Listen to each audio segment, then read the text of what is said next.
جو توجہ ریکوائرڈ ہے، جو دل سے دعا مانگنا ہے، وہ اللہ مجھے اور آپ کو نصیب فرما دے۔ اور پھر اللہ کو پکارے نا، میں نے کہا نا گناہ گاروں کا بھی وہ رب ہے، وہ نیکوں کا رب تو ہے، وہ گناہ گاروں کو کیسے نوازتا ہے۔ ایک اور واقعہ سنو،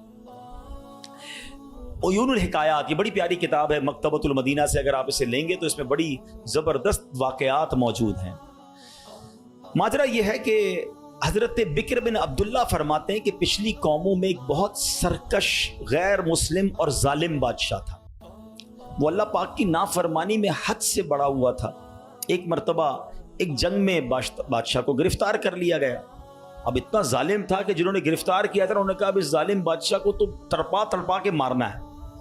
طے یہ پایا کہ اس کو ایسا کرو کہ تانبے کی ایک دیگ میں ڈالتے ہیں اور اس کو اونچی جگہ پر لٹکاتے ہیں اور نیچے آگ جلاتے ہیں تاکہ یہ جل بھون کر مر جائے۔ ایسے ہی کیا گیا، تانبے کی دیگ بنائی گئی، نیچے آگ لگا دی گئی۔ اب آہستہ آہستہ جو ہے وہ دیگ گرم ہوئی، بادشاہ کی حالت خراب، پوری دیگ گرم ہو جائے تو جسم جھلسنے لگا۔ اس نے پہلے تو جھوٹے خداؤں کو پکارا، مگر جس ساری زندگی جن کے آگے پیشانی رگڑی تھی انہوں نے کیا جواب دینا تھا؟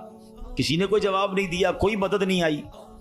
اللہ اکبر، اب جب سب امیدیں ٹوٹ گئی نا، سب اس کو پتہ چل گیا کہ اب میرا آخری وقت آ گیا، اب میں گیا، اب میں مارا جاؤں گا۔ تو اب یہ بادشاہ جو تھا مسلمان نہیں تھا، اس نے مسلمانوں کے رب یعنی خداوند قدوس کو پکارنا شروع کر دیا۔ وہ کہتا ہے یا اللہ، یا رحمان، یا رحیم، مدد فرما دے، اور بلند آواز سے لا الہ الا اللہ پڑھنا شروع کر دیا۔ اب بادشاہ نے اس مشکل گھڑی میں اللہ سے توبہ بھی کی کہ اللہ مجھے معاف کر دے اور بس مجھے بچا لے، اب میں تیری عبادت کروں گا، اب تک جو کیا مجھے معاف کر دے۔ بلند آواز سے لا الہ الا اللہ، اس دیگ میں بیٹھا ہوا ہے، نیچے آگ لگی ہوئی ہے۔ دیکھو کریم نے اس کی پکار کیسے سنی کہ بارش برسنا شروع ہو گئی۔ جیسے بارش برسی تو وہ آگ بجھ گئی، تو وہ گرمی تو آلموسٹ ختم ہو گئی، لیکن پھر اتنی تیز ہوا چلی کہ وہ دیگ رسیاں توڑا کر دیگ ہی اڑنے لگی۔ اچھا، وہ بادشاہ لا الہ الا اللہ، لا الہ الا اللہ کی آوازیں بلند کر رہا ہے اور دیگ اڑ رہی ہے۔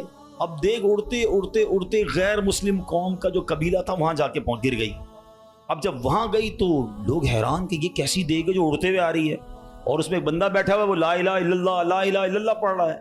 تو جب وہ غیر مسلم قریب آئے تو اس بادشاہ نے باہر نکل کر اپنا واقعہ سنایا کہ سنو، میں غیر مسلم تھا، اپنے اللہ کے سوا جھوٹے خداؤں کی پوجا کرتا تھا، میں نے کلمہ پڑھا، اللہ نے اس مصیبت سے نکال دیا اور مجھے یہاں پہنچا دیا، پورا گاؤں کلمہ پڑھ کر مسلمان ہو گئے۔ اللہ کی جو نا قدرت کے نظارے ہیں، اللہ ایسے نکالتا ہے بندے کو کہ سمجھ بھی نہیں آتی۔ بات وہی ہے کہ دل سے اسے پکارنا ہے، مگر دل سے گر گڑا کر، توجہ کے ساتھ، فوکس کے ساتھ، پھر دیکھو آپ کی مشکلیں کیسے ٹل جاتی ہیں۔ تو اللہ کرے کہ ہم پیارے آقا علیہ الصلوۃ والسلام کی سنت پر عمل کرنے والے بن جائیں۔ ایک بار خود نبی پاک کے ساتھ بڑا حیران کن واقعہ پیش آیا۔ یہ 3 ہجری غزوہ غطفان کا موقع تھا۔ پیارے آقا علیہ الصلوۃ والسلام صحابہ کرام کو لے کر سفر پر روانہ ہوئے۔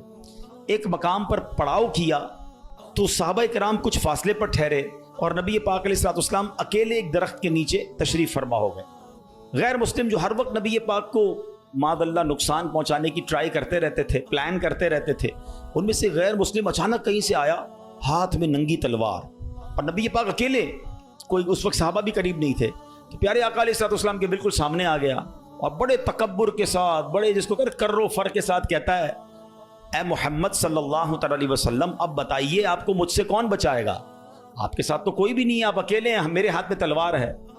اللہ اکبر، نبی پاک کی توجہ اللہ کی طرف کیسی تھی؟ آپ نے صرف ایک جملہ کہا، ایک لفظ کہا، فرمایا اللہ۔ کیا نام ہے، دل کو کیسا سکون نصیب ہوتا ہے۔ میں اسے پکار رہا ہوں جو میرا خالق ہے، جو میرا مالک ہے، جو میرا پروردگار۔ پکارا کرو اسے، نام لیا کرو اس کا، کہو اللہ اللہ اللہ اللہ، پکارو اسے اللہ اللہ اللہ اللہ۔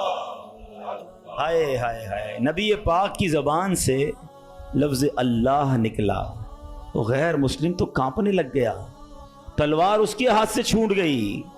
اب نبی پاک نے تلوار اٹھا کر کہا اب بتاؤ تمہیں مجھ سے کون بچائے گا؟ تھوڑی دیر پہلے تو وہ کہہ رہا تھا نا آپ کو کون بچائے گا، اب آقا کے ہاتھ میں تلوار ہے صلی اللہ تعالی علیہ وسلم، اب بتاؤ تمہیں کون بچائے گا؟ وہ کہتا ہے حضور مجھے بچانے والا تو کوئی بھی نہیں ہے، وہ مسلمان تو تھا نہیں۔ نبی پاک علیہ الصلوۃ والسلام نے اس کی بے کسی پر رحم فرمایا، اسے معاف کر دیا۔ ہائے ہائے، نبی پاک کے ایسے اعلیٰ اخلاق دیکھے، وہ کلمہ پڑھ کر مسلمان ہو گئے۔ دشمن آ جائے تو چادر بھی بچھا دیتے ہیں، ہم معاف کریں گے؟ جان لینے آیا تھا آقا نے اسے معاف کیا۔ ہمارے مزاج کے خلاف بات کر دے ساری زندگی دشمنی لے لیتے ہیں، مجھے گالی دی، مجھے برا بھلا کہا، مجھے نقصان پہنچایا، کب تک بدلے لیتے رہو گے یار؟ ہیں نبی پاک کے امتی ہو تو معاف کرنا بھی تو سیکھو۔ آقا علیہ الصلوۃ والسلام جانی دشمن کو معاف کر دیتے، ہم اپنے بھائی کو معاف کرنے کے لیے تیار نہیں ہوتے۔ نہیں میں نہیں جاؤں گا بھائی کے گھر، ہم نہیں جاتے فلاں رشتہ دار کے گھر، ہم نہیں بلاتے کسی کو دعوت میں۔ چھوٹی چھوٹی باتیں ہیں، کبھی دعوت نہیں دی تھی آپ کو اس وجہ سے، کبھی سیدھے منہ بات نہیں کر سکے، آپ کو ویلکم نہیں کر سکے، آپ کو تحفہ نہیں بھجوایا، اتنی چھوٹی بات پر آپ نے رشتہ داریاں ختم کر دی۔ اور ایک طرف کہتے ہو کہ نبی پاک کے امتی، آقا کے غلام۔ اچھا نعتیں سب کو یاد ہیں، یاد کرو نا، نبی پاک کی سنت پر تو عمل کرو، کسی کو تو معاف کرو۔ بندہ کہتا میں بتاتا ہوں، مجھے گالی دی ہے، اب میں بتاتا ہوں، وہ ایک گالی دیتا ہے، ادھر سے 7 گالیاں جاتی ہیں۔ اور صحیح بات یہی ہے، جو کہتا ہے میں بتاتا ہوں، وہ واقعی بتا دیتا ہے وہ کون ہے، اس کے اندر کتنا گند بھرا ہوا ہے۔ اگر وہ آپ کے ساتھ برا کر رہا ہے تو آپ کو کس نے اجازت دی ہے برا کرنے کی؟ ایک عجیب سا جملہ مشہور کر دیا گیا ہے کہ جناب ہم شریف کے ساتھ شریف ہیں، بدماش کے ساتھ بدماش ہیں۔ مجھے آج تک سمجھ نہیں آیا کون سا بٹن لگا ہوا ہے آپ کے اندر بھائی؟ شریف کے ساتھ شریف ہوتے ہو، بدماش آتا ہے آپ بھی بدماش بن جاتے ہو، تو پھر تو آپ بھی بدماش ہوئے نا بھائی۔ شریف آدمی شریف کے ساتھ شریف ہوتا ہے، بدماش کے ساتھ بھی شریف ہوتا ہے، تبھی تو بدماش کی اصلاح ہوگی نا، مسلمان ہوا نا یہ شخص۔ نبی پاک نے معاف کر دیا تو خدا را آقا کی سنت کو ادا کریں، اور جیسی بھی مشکل، جتنی بڑی مشکل ہو، آپ بس دعا کریں، اللہ کو پکاریں، اللہ کو یاد کریں، توجہ اللہ کی طرف جائے۔ اچھا ایک اور چیز، ایک اور ٹیسٹ کرتے ہیں، کوئی نقصان ہو گیا ہے، کوئی تکلیف ہو گیا، آپ ہماری ہم جس جنریشن کے، میں جس جنریشن کا ہوں، شاید اب تو ایسا نہیں ہے، جو بزرگ بیٹھے ہیں ان سے پوچھیں کہ ہماری مائیں یا ہماری نانی دادی بچے کو سلاتی تھیں تو ذکر اللہ کر کے سلاتی تھیں۔ آمینہ بی بی کے گلشن میں کیسے پڑھتی تھی؟ آمینہ بی بی کے گلشن میں آئی ہے تازہ بہار، پڑھتے ہیں صلی اللہ وسلم آج در و دیوار، نبی جی اللہ اللہ اللہ لا الہ ہو اللہ اللہ اللہ لا۔ رات بچے کو سلا رہے ہیں تو ذکر الہی ہو رہا ہے، نعتیں سنائی جا رہی ہیں، بچے کو کچھ لگ جائے تو حسبی اللہ یا اللہ خیر ہے۔ اب تو عجیب عجیب باتیں ہیں، رات کو موبائل پکڑا دیا ہاتھ میں، گانا دیکھتے ہوئے، میوزک دیکھتے ہوئے، کارٹون دیتے ہوئے، ابا بھی سو رہا ہے، بچہ بھی سو رہا ہے۔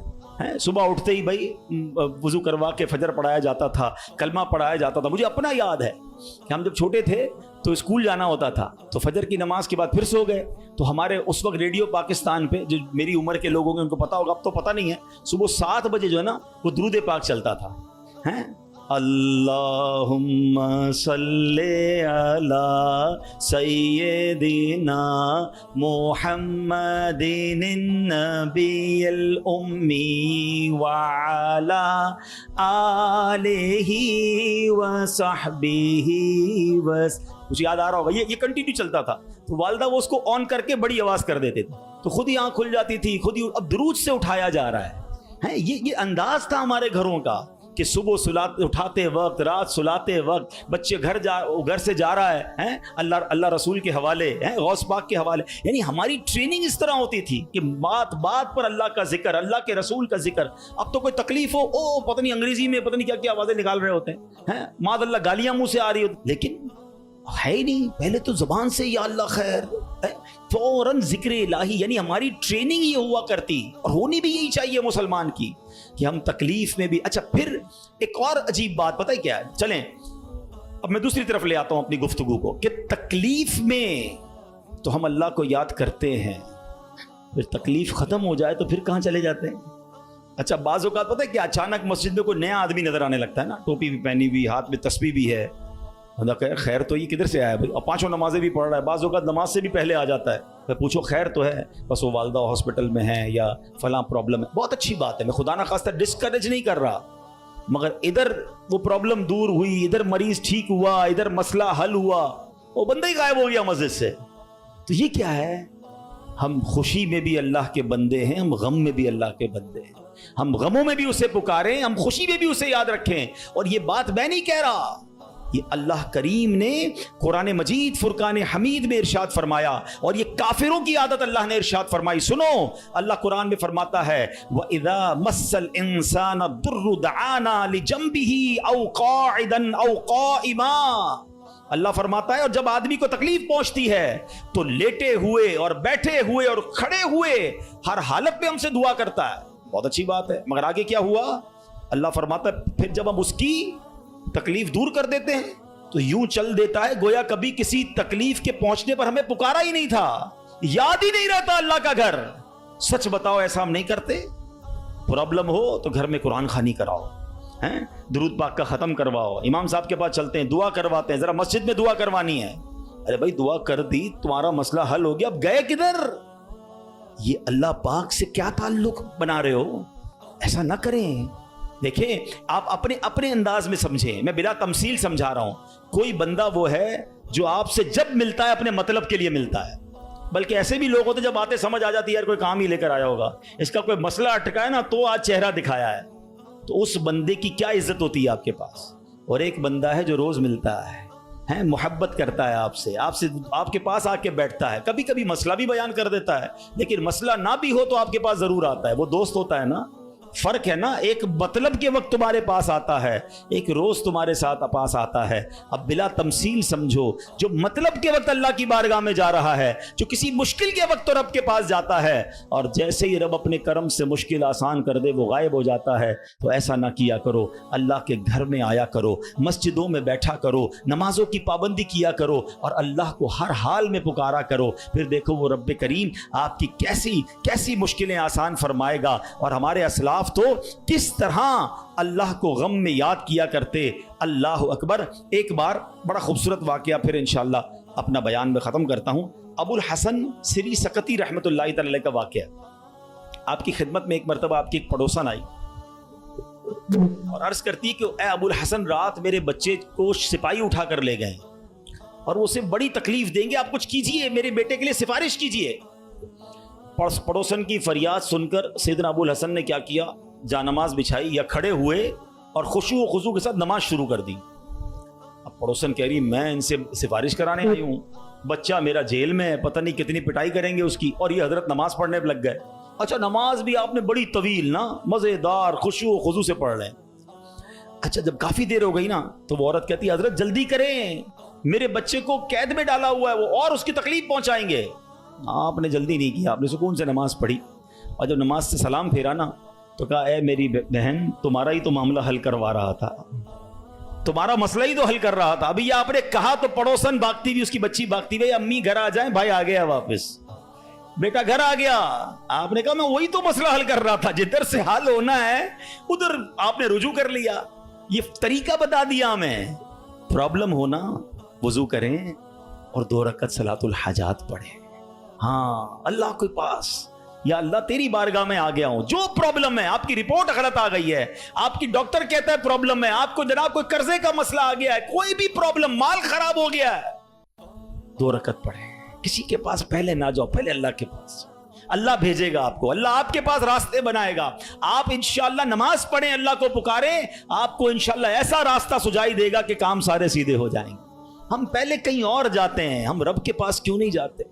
ہم سب کے پاس جاتے ہیں، ہم رب کے پاس نہیں جاتے، ہم سب پر بھروسہ کرتے ہیں، ہم رب پر بھروسہ نہیں کرتے۔ آج کے اس بیان میں ایک بات سیکھ کر جانا ہے کہ میری مشکلوں کو حل کرنے والا کون ہے؟